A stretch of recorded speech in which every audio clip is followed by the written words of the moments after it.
I come from a place where every evening or afternoon, there's this soccer field where everybody goes to and they're watching. It doesn't matter. It could be 11-year-olds or whatever. And they criticize you there, even at that young age. And this is a place where, you know, you get the ball and you try to do the most.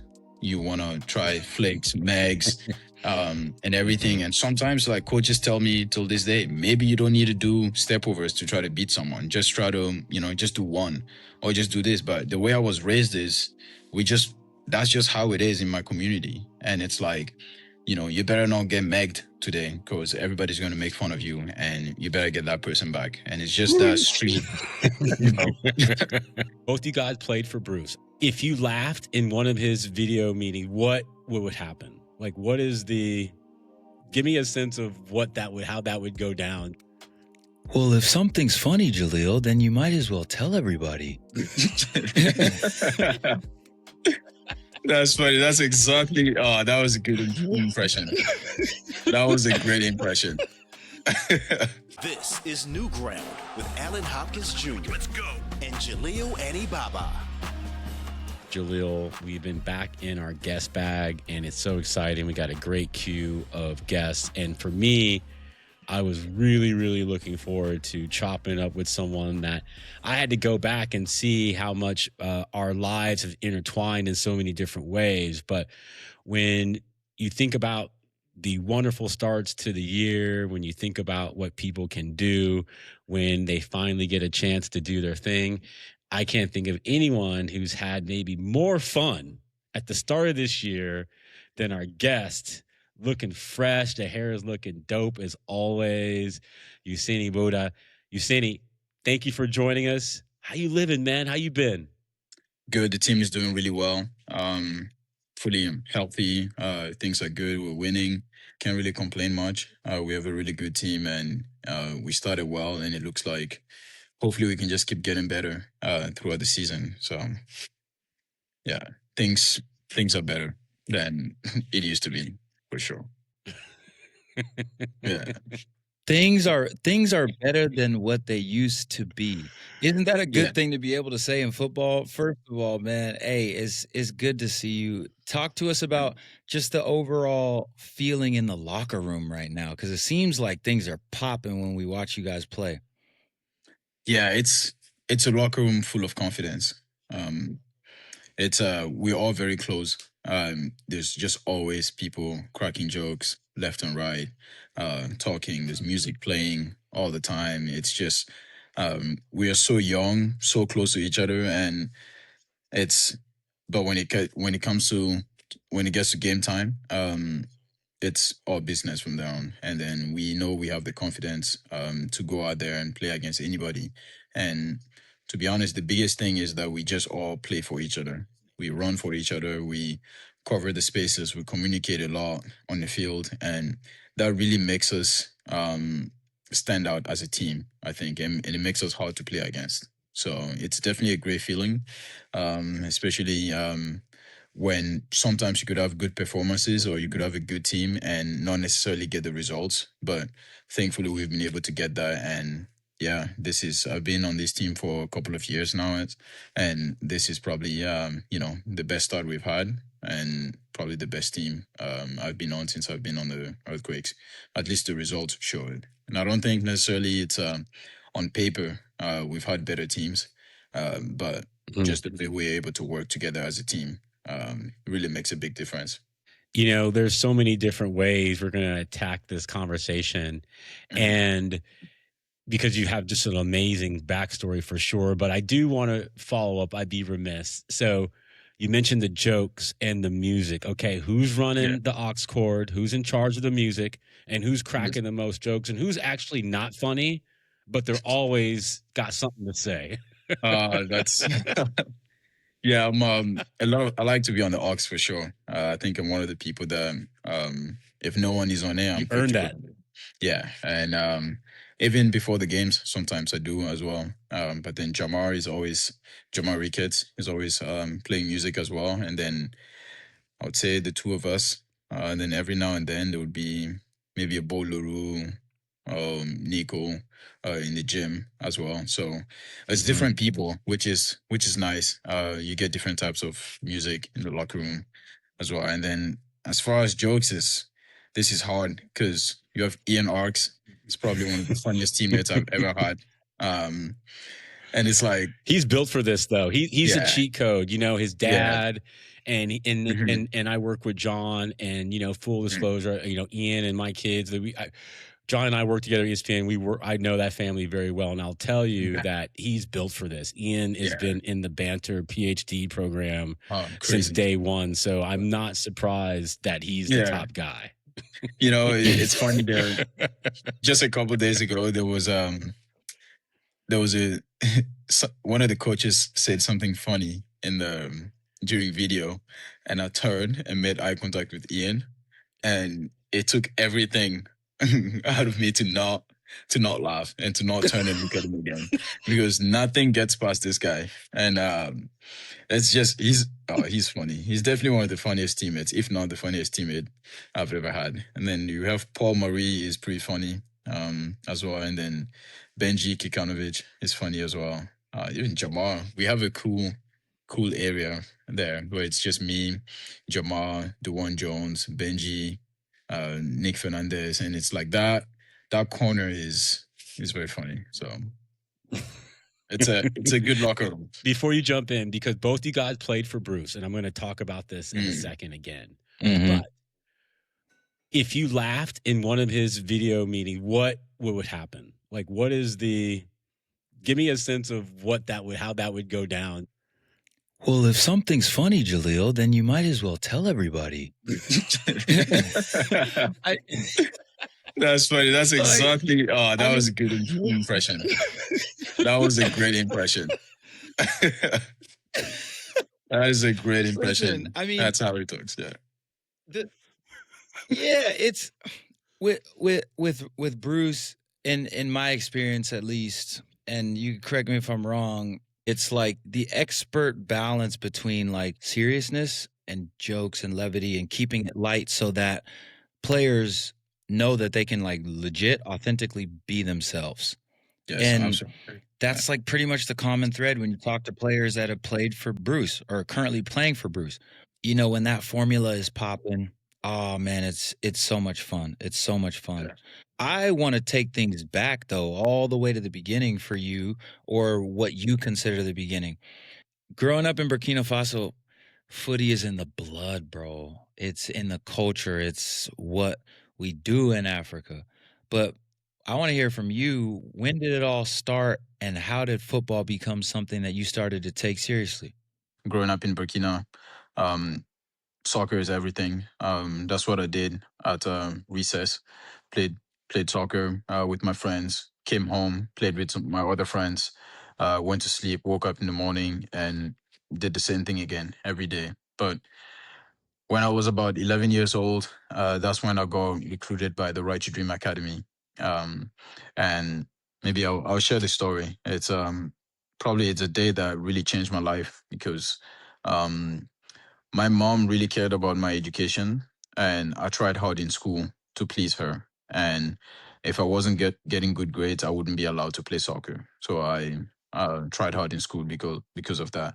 But I was staying at my grandma's, and I heard there was a trial by an academy called Right to Dream from Ghana, and my coach called me because I was the captain of my team at the time, and he told me to make sure everyone gets there the next day. But it was the first day of school as well, so I had a decision to make. So I didn't tell my mom, and I woke up the next day, and I put my soccer cleats between my boots. I mean my books, and then I went to school, and I was sitting in class, and that's when there was just a moment where I was like, there's so many classes that I'm gonna have, but this could be the one chance, and I might miss it, and you just never know. So I got up and walked out of class, and that was something that I'd never done it before because I was always so scared of my mom because an African mom, if we're not going to get into the details, but if you found out that I walked out of class, it's going to be a rough day for me. So, but yeah, so I did that, And then I grabbed my bicycle, and then I was riding as fast as I could. And I got to the practice, to the trial, and I was late because the under 11s and 12s were just done playing. So then I was literally crying, and I was on the floor because now I walked out of class for nothing. So my coach at the time had me play with the older kids, the 15, 16, 17, and 18-year olds. And then from then on, the scout saw me and he liked me, and he pulled me out and then brought me back down to my age group. And then from then on, we played. I can't tell you how many kids there were there. There were hundreds of kids there. And in the end, I was chosen, and a couple of weeks later, I was on my way to Ghana, to go on a trial again at the Right Dream Academy. It was a tough decision for my parents to let me go to Ghana because my dad always wanted me to be a professional soccer player, but my mom, she'd never even seen me play soccer before, so she wanted me to stay in school. So she had my dad go with me to the Right Dream Academy in Ghana, and then he came back and told her that, the school was better than the school I was going to in Burkina, and this was an amazing opportunity. And so from that day, or from then on, it was I knew the dream could be possible, and I started working towards it. And then you know by the time I was 15, I had this amazing opportunity to come to the US and be a student athlete, which is something that's very rare, something that I didn't know about. I didn't know that I could come here and pursue an education and still become a professional soccer player and basically be able to do both. So I spoke to some former Right to Dream graduates. Like I remember Emo Boateng, who's currently with San Diego FC. I remember he would come back on vacation to Ghana, and then he was one of the people that I had meetings with, and he basically explained to me how this is an amazing opportunity, and if I can, then I should try to pursue it. And coming to the US doesn't mean that I cannot be a professional soccer player anymore. So um, yeah, and then from then I just try to grab the opportunity with both hands. Yeah, and here we are now. Is there a moment in that story now that you look at and go, this is me in everything that I do? Do you still look for those moments of, I call it divine magnetism, right? You seem like a proper young man that you were never going to run afoul of your mother. But how much can you recall that moment of this is the right time to make this decision? And that moment of clarity that you had in elementary school and in middle school as you continued on and then to come to America, how much of that do you still rely upon in your journey now that you've been in the league for a handful of seasons now? Those moments really define me, and till this day, I still lean on those times because I feel like in most times we have situations where it's either A or B, and I'm the type of person that thinks that maybe there is a way to make both work. Even when I was in college, and then getting offered a Generation Adidas deal, and I'm like, wow, it's not often that someone like me gets to go to Stanford University. Do I want to just leave and not be able to graduate? And so that was a tough decision as well. So then I had to start planning ahead and be like, okay, what happens if I get the opportunity to enter the draft and I still want to graduate? So what kind of classes should I start taking right now? How do I plan ahead so that I'll be able to finish at some point or somehow? And luckily for me, I was drafted by the San Jose Earthquakes, and it's only 25 minutes away from the campus. So my first year, I was training and going to classes at Stanford in the evenings. And the university actually really helped me a lot, and they made it easier and allowed me to continue to take classes. But that's just, I could probably come up with other different cases where it felt like you can do both. You have to choose A or B. And I think that there's a way you can find a solution. So I guess, that's being a problem solver. And then that's something that I want to consider myself as. So even including on the pitch sometimes where it's, I just always believe As long as there's time, you could still come back. No matter how hard the game is, whether you have a rough start or a great start, if things are not going well, there's always a way to turn things around. So um, just have to always believe and try to do the right things, and hopefully, eventually, something good will happen. All right, you're 100% spot on as far as how the career goes and how resiliency is extremely important.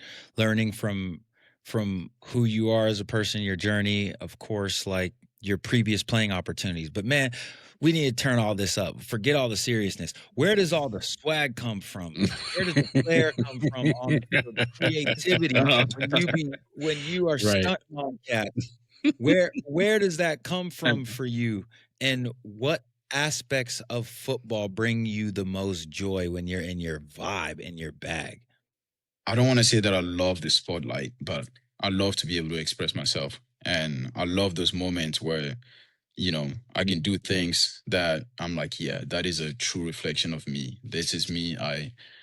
Um, no moment is too big and all that, and sometimes it's, things might not work out the way I want it, but at least I just know that I went out there and I try to be the best version of me, courageous and brave. And sometimes it could come out as loud or whatever, but I want to be able to display that energy that I have, and even including in the way I dress or the way I speak and talk to people and the way I play. And I just think that that's just a vibe and an energy that's very personal to me, and that's just the best version of me, the accurate version of me that I want to portray out to the world or to anybody that meets me. So, Was it always easy for you to lean into being comfortable in your own skin, particularly when you go to places where you're forced to assimilate, right? Blend in and fit in. But how'd you learn to sort of fit out, right? Like in a positive mm, way where you could be yourself and the people around you wanted you to be the best version of yourself. that's the story of my life, basically, because I've been living away from home for so long, and I'm a product of my environment. I come from a place where every evening or afternoon there's this soccer field where everybody goes to and they're watching. It doesn't matter, it could be 11-year-olds or whatever, and they criticize you there even at that young age. And this is a place where, you know, you get the ball and you try to do the most. You want to try flicks, megs, and everything. And sometimes, like coaches tell me till this day, maybe you don't need to do stepovers to try to beat someone. Just try to, just do one or just do this. But the way I was raised is that's just how it is in my community. And it's like, you better not get megged today because everybody's going to make fun of you and you better get that person back. And it's just that street, you know. And then I moved to Ghana, and then Ghana is different from Burkina Faso in a lot of ways. And then I moved to prep school in New York, and here I was. So not many people on my team looked like me, if you know what I mean. And then I went to college and all of that. So I've always kind of felt like, how can I be myself, but at the same time be able to adapt and assimilate to the new environments that I'm in. But Mm-hmm. one thing for sure is I feel like when I can get the ball onto my feet or whatever, and I am feeling like myself, then I do the things that remind me of where I come from, of who I am, and my relationship with this sport and everything, and that truly brings me joy. And what should also bring you joy is where you guys are at in the table. I mean, listen, right now, tied for first place in the Supporter Shield Yeah. race and in the Western Conference. It's popping for you guys right now. And my older Mhm. brother, you could relate to this, I'm sure, being from a football and family and or culture, right? Like it's what we talk about all the time in my family is footy. And my older brother Jamil, he hit me a couple days ago. He's like, "Man, San Jose is Yeah. they are turning heads right now." And Mhm. to be fair, it brings me a lot of joy. I never played for the Earthquakes, although I wanted to a couple times. Really? Football is so rich in that part of the country. And Yes. you know what that means, having played for Stanford, having played for the San Jose Earthquakes for as many years as you've had. What do you Yeah. think is realistic for you guys to accomplish? And talk to us about where your focus is individually and collectively to achieve those things you want to see come through the door in San Jose. It's hard for me to answer this because we don't even talk about that in the locker room. Like we haven't even we just know we want to be better than we were last year. We know we want to make the playoffs and then we see what happens from then on. But I'm sure if you ask anybody on this team, it's like we don't really know where the ceiling is. And we also it's just and maybe we get that from our coaching staff where they want us to keep our feet on the ground and just go one game after the other and just don't think too far ahead. But for sure I don't know if we really know what our true ceiling is because there's a lot of players who have so much to prove, and there's a lot of players that I personally feel like there's another level that we can tap into individually. And for me, honestly, it's such a joy to be on this team, and I'm so grateful. My first 3 years, I probably had maybe 4 or 5 coaches or so there was a lot of changes, and um, I was in and out of the lineup at times and all of that. And then, with the arrival of this new coaching staff, not just myself, but a bunch of people in the locker room, we've been able to take a step up in our careers and are now able to contribute for this team. I was going back to old scouting from 2021 showcase, and I was working in the league office and was overseeing sort of the West Coast, if you will.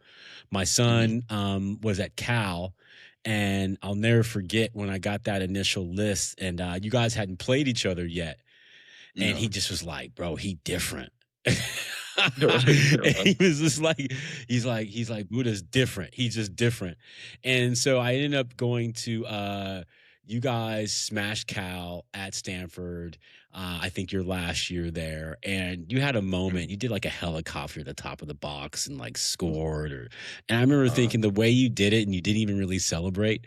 I remember in my notes, and I looked at these, and I sent them to Aleko, and I said, he is the best player on the West Coast. He's got everything he needs, both personally and professionally, to be a long-time pro. And it was just really cool to see. Yeah, and your coaches too. Like I have all the note. I'll share them with you. Like everyone was just so effusive in the praise of who you are, in addition to the footballer. And this is usually a frame and a mindset that Jalil usually covers on this show. But you mentioned your mother, your father. I know you're close to your grandmother. Like when people talk about the type of man you are, who do you give credit to? Who do you think about the most in helping you shape who you are off the field? Like I said earlier, I'm a product of my environment and the places that I've been through, and the people that I've met. So it's a full package, starting from home, with my family, mom, dad, grandma. Those were they gave me the values, the roots, to start with. Then I went to Right to Dream, and that place, if you ever get the chance to go to Ghana, you should make a stop at the Right to Dream Academy, and you will understand exactly what I'm talking about. They want to develop not just a soccer player, but the person as well. And over there, there's three components. There's the the development on the soccer field, the in the classroom, and then the character development. So they literally have a character curriculum, and throughout the year, we we work on it. So every term or every semester, if you want to call it, we pick one character trait and we work on it, and it could be integrity, self-discipline, and could be passion, initiative, giving back, and and so on any of these, and then there's just literally people that work on that. So they taught me a lot, and then I moved to prep school in New York, and that place had it's a small school of 350 students, but it really helped shape me in the person I am today. Then I went to Stanford, and that place also really helped me a lot in terms of just be a nice person, open the doors for people on the outside. But when you get to the field, it's business. It's game time, and you're there, and get it done. And um, even I think that my work rate off the ball was not the same until I went to Stanford. Before that, I saw myself as just a wide attacker and just stand there, and I'm just waiting to get the ball and go try to dribble and go shoot and score. And then over there, I learned how to defend. I learned how to play with my teammates. I learned how to do the work for the team. So I would say it's a full package. It's just you look at my journey, and I think I've picked something up from every place that I've been and the mentors and the people that I've met along the way. Hey, man. I mean, remembering where you come from is what it's all about. A river that remembers its source will never run dry, man. And when you think about the current right to dream ballers, Yeah. what is on my way out, my last question for you is, what is something that you want to make sure that they understand about your journey that they don't have to learn the hard way, that you had to learn the hard way? I think it's the patience part and doing the right thing while you're being patient and waiting is probably the thing that I would wanna teach them, because I think so often everybody has in their mind of the type of player they think they are and what they should be getting, and sometimes you don't get things don't go your way, or they don't happen when you think they should be happening. And if you can be resilient, and keep doing the right things, eventually, you outlast it, and then you start getting what you deserve and stuff. So for me, it would be just if they can just work even when they're not getting the results. And especially now these days, everybody has a different path, different journey, and you should just stay true to your own path and journey as much as you can. Bless. Yo, Ousseni, Alan's gonna close you out. Yes. I got a dip. It's Yes. great to see you, man. Yeah, We'll good to see link you as up well. when I'm in the Yeah. Bay. If you're ever in Nashville, sure. you got a home, but we'll be in touch. You have a new teammate in Timo Werner. How has that gone? Clearly, it looks like on the field there's some chemistry there, but for a player like you who is, like we all are, reliant on the players around us, how much has he really helped Yeah. bring out another level to your game? Yeah, for me, it's in my time as a professional, I think I've really learned a lot from my teammates. We've had Christian Espinoza in the past, who, to me, he works. He's a DP that works just as hard as the rookie that just walked in. If not harder, honestly, and every day. And then you go, like, we had Joseph Martinez, and I learned that this guy, you put the ball in the box, he gets the ball, he's in his mind, he's smiling, he's like, it's time to shine. I'm gonna bury this, and there's nothing that's gonna stop me. And he's like, even if he does nothing else in the game, he knows that he has an eye for goal, and it's a mentality. And that's something that I've learned from him. It's, you gotta have the mentality that when you get that chance, you're gonna bury it. And it was like, I couldn't continue, Chicho Arango, where it's like, Yes. he just walks around and carries the ball with a swagger, knowing that, he can make things happen whenever, wherever he is on the field. And that's something, so I think I always learn from my teammates. And then Timo Werner coming in, he's a really nice guy, very approachable. And he comes in, and, one of the things I really like about him is, when he plays, he always seems like he has more time than anybody else on the ball, And That's I a knew him gift. Isn't that a yeah, gift in the game to slow it down 100%, like yeah. that? Yeah. And I knew that he's a very fast player, but I think the thing that surprised me the most is his playmaking abilities. He was able to assist me for two goals this year, so which is amazing. I hope we can continue that chemistry and continue to build on that. But yeah, he's a top player. We're happy to have him, and we look forward to him contributing throughout the season.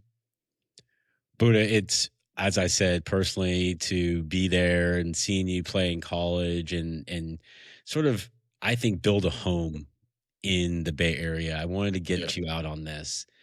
You know, Burkina Faso and Ghana and New York, and then you land in Palo Alto, and then you get your first job, just like many of your Stanford colleagues and teammates right down the road. But it doesn't usually work out that way in professional sports. What does it mean to you to actually lay roots down in the Bay Area, in a place that's got so much love and energy and spirit? And how much do you think now your years in the Bay Area are very much going to be a part of you no matter what happens the rest of your life? Yeah, 100%. The Bay Area feels like a home for me. I've been here for a while, and I've been able to build so many relationships with people here. You know, at any given day, you know, I always need more tickets on Saturdays for the games. And everybody in the locker room is always complaining. Oh, Buddha, why do you need so many tickets? How many people are you bringing to the game? When do you start asking for tickets? On Monday? I start Monday would be... Yeah, because, you know, people sometimes wait till the day before the game to ask you for tickets. But yeah, basically from a Thursday to Wednesday-ish, I start asking for more tickets. But I'm always just so happy to have multiple people in the stadium coming there to watch me play. After the game, you go share the moments with them. And that's because, you know, I have been here for a couple of years, and it feels like home. Feels like home for me. And it's rare to be able to play for the MLS team that's less than 30 minutes from your university. So I'm enjoying it, and I want to make the most out of it and continue to meet people here and, you know, just enjoy the moment and continue to make this place a home. And I think that's why I have, you know, I'm a Quakes fan, and I truly love this club because, you know, I've been here for a while, and I just know so many people around the club, and it feels so personal to me now. Well, you're playing as if the colors of the club run through your veins and your arteries, and you know, getting a chance to see you guys briefly down in preseason, and I love your locker room with Earl and Jamar and you and Dewan. Shout out Dewan.